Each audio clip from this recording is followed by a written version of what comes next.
consequences of shielding effect. And first one we already discussed. Next is effective nuclear charge. ठीक है, effective nuclear charge ENC, जिसको हम denote करते हैं bye Z star, याद रखना। यानी कि जो हमारे पास इफेक्टिव न्यूक्लियर चार्ज जिसको हम Z स्टार से डिनोट करते हैं, इस पे आज हम बात करेंगे और कुछ न्यूमेरिकल इस पे करेंगे कि कैसे हम इस इफेक्टिव न्यूक्लियर चार्ज को कैलकुलेट करते हैं। तो पहले हम बात करेंगे होता क्या है इफेक्टिव न्यूक्लियर चार्ज। देखो यहाँ पे फॉर एग्जांपल आपके पास कोई एटम है, ठीक है, ये एटम का न्यूक्लियस बनता है, मींस जहां पे पूरे के पूरे प्रोटॉन्स होते हैं, पॉजिटिवली चार्ज ये स्फीयर होता है। बाकी जो नेगेटिवली चार्जड होते हैं यानी जिनको हम इलेक्ट्रॉन्स बोलते हैं, वो कहाँ होते हैं, शेल्स में अराउंड दिस न्यूक्लियस। अब यहाँ पे इलेक्ट्रॉन्स है, यहाँ पे इलेक्ट्रॉन्स है, यहाँ पे इलेक्ट्रॉन्स है, इलेक्ट्रॉन्स नेगेटिवली चार्जड है, ये पॉजिटिवली चार्जड है। यहाँ पे फोर्स ऑफ अट्रैक्शन आ जाएगा between nucleus and this electrons, electrostatic force of attraction है। अब जो बाहर वाले इलेक्ट्रॉन्स है उन पे इस न्यूक्लियस का असर धीरे धीरे कम होगा। जितने शेल्स बढ़ जाएंगे जो फोर्स ऑफ अट्रैक्शन है बाहर वाले इलेक्ट्रॉन्स पे इसका असर कम होगा, क्योंकि वो फोर्स ऑलरेडी कंज्यूम कौन करेगा, अंदर वाले जो इनर इलेक्ट्रॉन्स है, यानी जो इन अंदर वाले शेल्स के अंदर इलेक्ट्रॉन्स है वो इसका असर कम करेंगे। ठीक है, तो बाहर वाले शेल्स को पकड़ना इजी नहीं होगा, तभी जितने शेल्स इंक्रीज होते हैं तो हम इलेक्ट्रॉन्स को इजीली निकाल सकते हैं वहां से। ठीक है, यहाँ पे जैसे आपके पास वो ऑलरेडी ट्रेंड पड़ा है पीरियोडिक टेबल में, ionization energy down the group, अगर आप ग्रुप में नीचे नीचे जाते हैं, hydrogen, lithium, sodium, potassium, rubidium, caesium, francium, नीचे नीचे जाते हैं तो जो शेल्स है वो इंक्रीज होते हैं। जब शेल्स इंक्रीज होगी जो बाहर वाले इलेक्ट्रॉन्स है, बाहर वाले शेल्स पे फोर्स ऑफ अट्रैक्शन कम होगा, तो आप उन इलेक्ट्रॉन्स को जब नीचे नीचे जाएंगे जो बाहर इलेक्ट्रॉन्स है उनको निकालना इजी होगा, मींस जो एनर्जी आपको लगेगी कम लगेगी। क्यों कम लगती है, क्यों ये न्यूक्लियस उन पे फोर्स कम एक्चुअली डाल रहा है, एक्चुअली जो अंदर वाले इलेक्ट्रॉन्स है वो इस फोर्स को, इस न्यूक्लियस के फोर्स को कंज्यूम करते हैं, कम करते हैं। अब कैसे निकालेंगे कि इस बाहर वाले इलेक्ट्रॉन पे कितना फोर्स है, तो उसी पे हम आज बात करेंगे। ये बाहर वाला इलेक्ट्रॉन है, ये जो अंदर वाले इलेक्ट्रॉन इस पे फोर्स ऑफ अट्रैक्शन कम करते हैं। अब इस पे नेट फोर्स, इनके असर, इनके फोर्स ऑफ अट्रैक्शन को कम करने के बावजूद इस पे कितना असर आएगा, कितना फोर्स ऑफ अट्रैक्शन होगा, उसी को हम बोलते हैं इफेक्टिव न्यूक्लियर चार्ज। ठीक है, इस पे न्यूक्लियर चार्ज मगर कौन सा इफेक्टिव, यानी कि जो अंदर वाले इलेक्ट्रॉन्स है ये इनका असर खत्म करने के बाद उस पर कितना असर रहा, तो उसको हम बोलेंगे इफेक्टिव न्यूक्लियर चार्ज, जिसको हम डिनोट करते हैं Z स्टार से।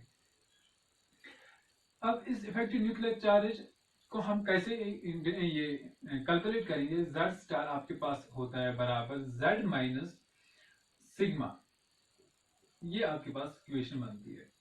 इफेक्टिव न्यूक्लियर चार्ज जो है आपके पास ये बराबर होता है Z माइनस सिग्मा। अब ये Z क्या है, this is known as, this is atomic number of the said element. जिस एलिमेंट के न्यूक्लियस पे जिस एलिमेंट के इलेक्ट्रॉन का आपको क्या निकालना है, इफेक्टिव न्यूक्लियर चार्ज, उस एलिमेंट का एटॉमिक नंबर ये Z है। अब ये सिग्मा क्या बनता है आपके पास, इसको हम बोलते हैं स्क्रीनिंग कांस्टेंट। ठीक है, यानी कि जो अंदर वाले इलेक्ट्रॉन्स है वो इसका असर कितना कम करेंगे, बाहर वाला पे कितना असर है, जो अंदर वालों का ये इफेक्ट खत्म करने के बाद उस पे रहता है। ठीक है, that is known as screening constant. अब इफेक्टिव न्यूक्लियर चार्ज को कैलकुलेट करने के लिए पहले आपको इस सिग्मा को कैलकुलेट करना है। अब इस सिग्मा को कैसे कैलकुलेट करते हैं, तो हमारे पास आता है बंदा एक, दैट्स नोन एज स्लैटर, जिसको हम बोलते हैं, ये कुछ रूल्स देता है जिनको हम बोलते हैं Slater's rules for calculating sigma, screening constant जो आपके पास है उसको कैलकुलेट करने के लिए आपके पास स्लैटर कुछ रूल्स देता है। पहला रूल मैं यहाँ पे टेबल बना के आपको इजी याद होगा, याद रखना। जो इलेक्ट्रॉन्स यानी जिस शेल का आप निकाल रहे हो जो उससे बाहर इलेक्ट्रॉन्स होंगे, जैसे मैं यहाँ पे बता रहा हूँ for example 1s 2s 2p 3s। तो अगर आप निकाल रहे हो फॉर एग्जाम्पल 2p पे, यहाँ पे इलेक्ट्रॉन है किसमें 2p पे, अब ये बाहर वाला इलेक्ट्रॉन है, ये शेल जो है 3s ये 2p से बाहर वाला शेल है, ये सेकंड शेल है, ये थर्ड शेल है। जो थर्ड शेल के अंदर इलेक्ट्रॉन्स होंगे वो इसके और न्यूक्लियस के बीच कोई फोर्स ऑफ अट्रैक्शन में कोई भी असर नहीं कर सकते हैं, means that will contribute zero. हम बोलेंगे आउटर इलेक्ट्रॉन्स, तो यहाँ थोड़ा बढ़ा रहा हूं, outer electrons contribute zero.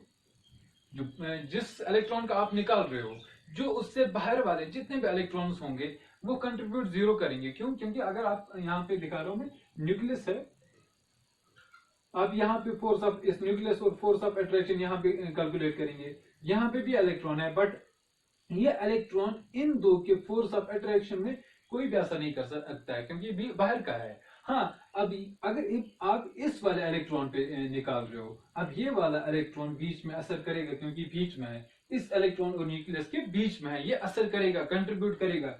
But इस न्यूक्लियस और इस इलेक्ट्रॉन के बीच कुछ कोई भी इलेक्ट्रॉन होगा, मगर ये इलेक्ट्रॉन इसके और न्यूक्लियस के बीच के फोर्स को कुछ भी कंट्रीब्यूट नहीं कर सकता है, कोई भी इस पे मतलब कोई भी असर नहीं कर सकता है। तो वही मैंने लिखा, आउटर इलेक्ट्रॉन्स कंट्रीब्यूट जीरो, ये कोई भी कंट्रीब्यूट नहीं कर सकते हैं। सेम इलेक्ट्रॉन्स यहां पे ऐसे छोटा करके लिखा, इलेक्ट्रॉन्स आर सेम शेल, अपने शेल के है इलेक्ट्रॉन्स। अगर कहीं किसी शेल में दो है, फॉर एग्जांपल 2p के अंदर या 3s के अंदर दो इलेक्ट्रॉन्स है, एक इलेक्ट्रॉन पे आप निकाल रहे हो कितना असर है, तो नेक्स्ट जो इलेक्ट्रॉन है वो तो असर करेगा ही, तो वो कितना कंट्रीब्यूट करता है, दैट कंट्रीब्यूट 0.35। वो कितना कंट्रीब्यूट करता है 0.35, बट यहाँ पे एक्सेप्शन एक है, जो 1s वाला है ये कंट्रीब्यूट करता है 0.30। ये एक्सेप्शन है, ये याद रखना। बाकी यूजुअली बुक्स में 0.35 लिखा होगा, मगर ये एक्सेप्शन एक ये भी है कि जो 1s है कि जो इलेक्ट्रॉन है, अगर दो है वहां पे होते हैं, 1s के अंदर दो इलेक्ट्रॉन है, अगर आप एक का निकाल रहे हो जो दूसरा वाला आपके पास बचता है, दैट कंट्रीब्यूट 0.30 ओनली। बाकी जितने भी होंगे वो हमारे पास 0.35 ही करते हैं। अब जो इलेक्ट्रॉन्स इसके अंदर होंगे, जैसे आप इसका निकाल रहे थे, इसके अंदर वाला शेल 2s है, 2s एंड 2p मींस अंदर वाला 3s के बाद कौन सा शेल आ रहा है, अंदर वाला ये वाला, क्योंकि शेल 2s 2p ये एक ही शेल है, सेकंड शेल है। अब सेकंड शेल वाले कितना कंट्रीब्यूट करेंगे, मींस फर्स्ट इनर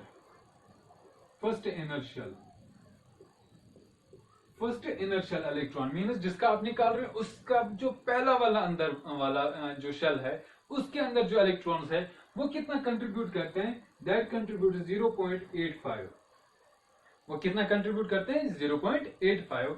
और जो रेस्ट शेल इलेक्ट्रॉन्स, यानी कि ये वाले इलेक्ट्रॉन्स और इसके बीच अगर आप यहां निकाल रहे हो, इस पे इफेक्टिव न्यूक्लियर चार्ज, ये जो सेकंड इसका पहला वाला जो है सेकंड शेल, थर्ड शेल पे आप निकाल रहे हो, जो सेकंड वाले शेल के इलेक्ट्रॉन्स है वो कंट्रीब्यूट करेंगे 0.85। अब जो भी रहेंगे बाकी, यानी फर्स्ट यहाँ पे आप फर्स्ट है, अगर और ज्यादा लेंगे तो और भी बहुत सारे शेल्स रहेंगे, यानी कि अब जितने भी अंदर इलेक्ट्रॉन्स रहेंगे वो कंट्रीब्यूट करेंगे 1, तो means rest shell electrons contribute 1। आप याद रखना ये फिर से, outer electrons contribute 0, same electrons यानी जिस इलेक्ट्रॉन का आप निकाल रहे हैं उसी शेल के अंदर बाकी इलेक्ट्रॉन्स जो है वो कंट्रीब्यूट करते हैं 0.35।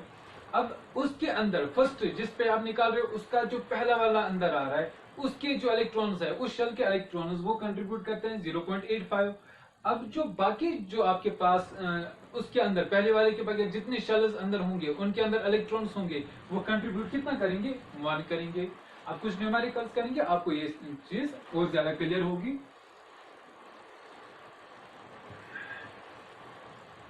जैसे क्वेश्चन आएगा आपके पास, for example find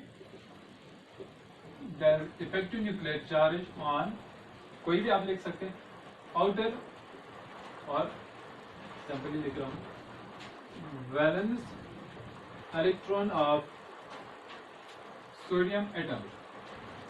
sodium atom कि वैलेंस इलेक्ट्रॉन पे आप इफेक्टिव न्यूक्लियर चार्ज यानी इस सोडियम के न्यूक्लियस का असर इसके वैलेंस इलेक्ट्रॉन पे कितना है, ठीक है, वो आपको कैलकुलेट करना है। तो यहाँ पे मैं लिख रहा हूँ इफेक्टिव न्यूक्लियर चार्ज किसके बराबर है, Z माइनस सिग्मा। Z आपको पता है, Z है एटॉमिक नंबर ऑफ, मींस यहाँ हम सोडियम की बात करेंगे, सोडियम का एटॉमिक नंबर दैट इज 11। तो मगर ये सिग्मा आप कैसे निकालोगे, तो पहले मैं लिख रहा हूँ सोडियम का क्या इसकी electronic configuration 1s2 2s2 2p6 and 3s1, ठीक है। आपको valence electron means outer electron 3s1 वाला है, इस पे आपको निकालना है कि कितना असर है इस न्यूक्लियस, इस सोडियम के न्यूक्लियस का। तो यहाँ पे क्या करेंगे आप, यहाँ पे और कोई इलेक्ट्रॉन है ही नहीं, सिर्फ 3s1 है, मींस इसका अपने शेल का अंदर कोई इलेक्ट्रॉन है नहीं, बाहर वाले कितने भी इलेक्ट्रॉन इसके अंदर सॉरी है नहीं कोई इलेक्ट्रॉन। तो यहाँ पे इसके अंदर एक ही इलेक्ट्रॉन है, ठीक है, या अपने फोर्स इस न्यूक्लियस के और अपने बीच में कोई रिस्ट्रिक्शन नहीं डालेगा, ठीक है। तो मींस यहाँ पे और कोई नहीं है, कोई भी असर नहीं होगा। अब ये वाले इलेक्ट्रॉन्स आएंगे यहाँ पे इनर वाले, तो इनर वाले कितना ये कंट्रीब्यूट करते हैं वो आपको पता है 0.85। तो कितने हैं, 6 और 2 कितने हो गए, तो सिग्मा आपको निकालना है। सिग्मा आपके पास बराबर आएगा 8 क्योंकि 6 2 हो गए 8 इंटू जो पहला वाला अंदर है वो कितना कंट्रीब्यूट करते हैं 0.85 मींस 8 इंटू 0.85 प्लस अब उसके अंदर कितना है, पहले शेल के बाद जो भी आएंगे वो कंट्रीब्यूट 1 करेंगे। अब इसके बाद 1s के अंदर 2 इलेक्ट्रॉन्स हैं मींस 2 इंटू 1। तो अब आपके पास सिग्मा का वैल्यू आएगा सिग्मा 8 इंटू 0.85 प्लस 2 2 1 2। इसको आप कैलकुलेट करोगे, थोड़ा मेरे मैथमेटिक्स वीक है, तो आप कैलकुलेटर पे इसका सिग्मा का वैल्यू निकालोगे। सिग्मा का वैल्यू अब आप इस इक्वेशन में डालोगे, ठीक है। तो Z स्टार आपके पास बनेगा सिग्मा सॉरी Z का है एटॉमिक नंबर 11 माइनस सिग्मा, यहाँ से आप कैलकुलेट करोगे क्या आएगा, तो आपके पास आएगा Z इफेक्टिव न्यूक्लियर चार्ज क्या भी होगा आपके पास, वो आप इसको यहाँ से कैलकुलेट कर सकते हो, ठीक है। आप कैलकुलेटर थोड़ा यूज करोगे, यहाँ पे आपको सिग्मा का वैल्यू आ जाएगा। सेकंड एग्जांपल मैं दिखा रहा हूँ यहाँ पे, sorry effective nuclear charge are valence electron या outer electron valence electron 1 of the valence magnesium. अब मैंने क्वेश्चन थोड़ा चेंज किया, इफेक्टिव न्यूक्लियर देखना है किस पे, मैग्नीशियम के पास 2 वैलेंस इलेक्ट्रॉन होते हैं, उनमें से एक पे कितना फोर्स ऑफ अट्रैक्शन होगा यानी इफेक्टिव न्यूक्लियर चार्ज कितना होगा, आपको वो कैलकुलेट करना है। तो मैं यहाँ लिख रहा हूँ Mg पे इफेक्टिव न्यूक्लियर चार्ज आएगा और Z star equal to Z minus sigma. Z star कितना है, सॉरी सिग्मा क्या आएगा, तो मैग्नीशियम की पहले electronic configuration 1s2 2s2 2p6 3s2 जब एटॉमिक नंबर इज 12। तो अब आपके पास क्या आएगा सिग्मा, यहाँ पे एक इलेक्ट्रॉन का निकालना है मींस यहाँ पे और एक बचता है, इसका मतलब 1 इंटू जो अपना इलेक्ट्रॉन है वो कितना अपने शेल का इलेक्ट्रॉन है वो कितना असर करता है 0.35। तो हम करेंगे 1 इंटू 0.35 प्लस अंदर वाले पहले शेल वाले जो अंदर है वो है 6 2 8 इंटू 0.85 प्लस उसके अंदर 2 है। तो सिग्मा आप यहाँ से कैलकुलेट करोगे, सिग्मा का वैल्यू यहाँ डालोगे, Z स्टार आपके पास आएगा 12 माइनस सिग्मा, सॉरी सिग्मा क्या आएगा, तो आपके पास Z स्टार Z इफेक्टिव